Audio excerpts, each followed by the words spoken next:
Okay, so task 2, only one video for this, and that is because really this is all about putting together skills that you have already met. And actually, the way I've laid out the questions that you're going to do, you can use some of your answers from task 1 to speed you along with answering task 2.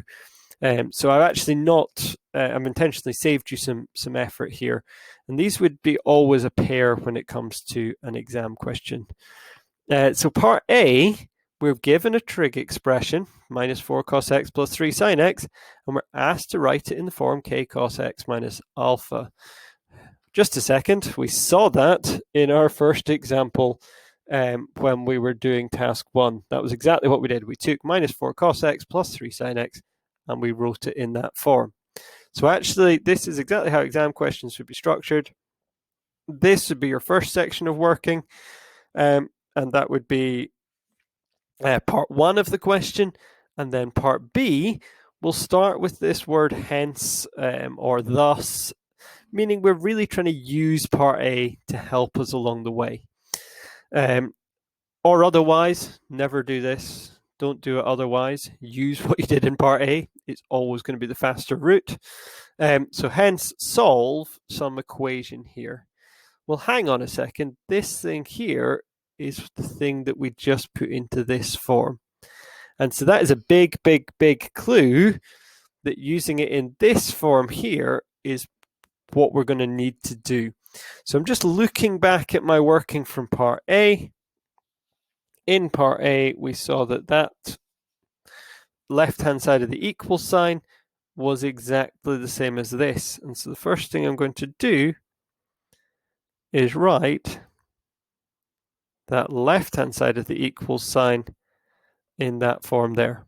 And that still equals 3. So all I've done is I've taken my result from part A and used it to rewrite my equation in part B. I said we were combining two skills. Well, now we've got a trig equation where the angle is a compound angle. Now that's a trig skill we learned 2 weeks ago, but it's also a trig skill you should have practiced if you did the starter. So let's solve this using all our skills that we've picked up over the last few weeks with solving trig equations. Divide both sides by 5. Now I'm going to also do the second thing that we did when we're solving compound angle questions, and that is I need to adapt my angle. In the middle of my equal sign, I get x minus 143.1. So I need to take 143.1 off 0, which gives me minus 143.1 degrees. And I need to take 143.1 off 360, which is 216.9 degrees. So I've adapted my range, and like I always did when I was solving these questions back in previous videos, I'm just going to highlight that to remind me, check my range at the end, check the answers that I churn out. In this case, because we've got a positive there, our angle and our relative acute angle will be the same, doesn't matter which one we're calculating. So we're doing cos to the minus 1 of 3 over 5. We can work out what that gives us. Pop it in the calculator. We get 53.130102354, etc. I'm going to round that to 53.13 degrees. Now, is that in my range for my x minus 143.1 angle? Well, yes, it is. It does lie between minus 143 and plus 216. So it's a kind of, not a full answer, but it's certainly well on our way. That's one of our values that we could use. It's in that range there. But we need some other values. So let's check what else could we have. A quick graph gives us, well, if one value is over here, we get another value over here, which is going to be 360. And I'll use my purple to do this one. My 360 take away the 53.13 angle, which was this one, exactly the same coming back. If you use cast, you get exactly the same result. because cos is positive, which is either there or there. Well, this is 360. Take away my relative acute angle. So it doesn't matter which way we do it, we get 360, take away 53.130102, etc.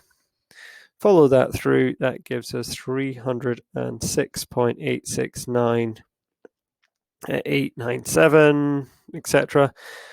I'm not going to round that. I'm not even going to worry about that answer because it's outside my range. It would be very easy, therefore, to stop here, but we might have some other angles because we've got some negatives in our range. So it's worth checking this answer and this angle, but take away 360 degrees because that might give us a negative answer, which is still in our range. So let's check that. Let's do 53.13, take away 360, see what we get. Well, doing that gives us minus 306.869897. Oh, that is also out of range, smaller than minus 143. Or we could have 306, so this angle here, 0.869897, take away 360. Well, let's do that. You get minus 53.130102. That is in my range. That is bigger than minus 143. So we get minus 53.13 degrees. And that is definitely possible as an angle. Now, we have found out not what x is in this case, but each of these is x minus 143.1. So we still need to work our way back and figure out what x is. Let's do that. So let's pop that up. Trying to keep everything in. There we go. So x minus 143.1 could equal 53.13 degrees, or x minus 143.1 could equal minus 53.13 degrees. Adding 143.1 to both sides on this side gives us 196.23010. You'll notice this is really accurate. I've actually kept my accurate answers on my calculator as I'm running through this, and then I'm rounding at the end. I'm only writing down an abbreviated answer, but I'm keeping the accuracy on my calculator. On this side, we've got x equals 89.969897, which rounds to 89.97 degrees. And those are my final answers because I've worked out a value for x.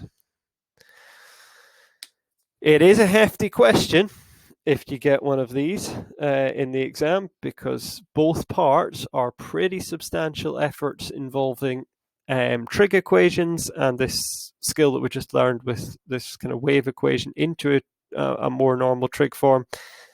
But both skills are, when put together, are a very useful and very procedural question that you could get at higher. So hopefully I've not scared you off too much. As you work through the questions that you're doing, you'll spot the first set of questions I've given you are all questions that were in task 1, where I'm asking you to do basically a part B to the question. So you don't need to do the part A again. Don't duplicate that work, but you're kind of looking at this part B using your part A answer. And then the second part, what I've given you, there are a few questions, just 3 of them, where you're working through the whole process. You're doing part A and part B almost like you would in an actual exam, where you're working through both parts of the question and combining all those skills into one full question. So work your way through those and get in touch if you get stuck and ask for some help. That is no problem at all.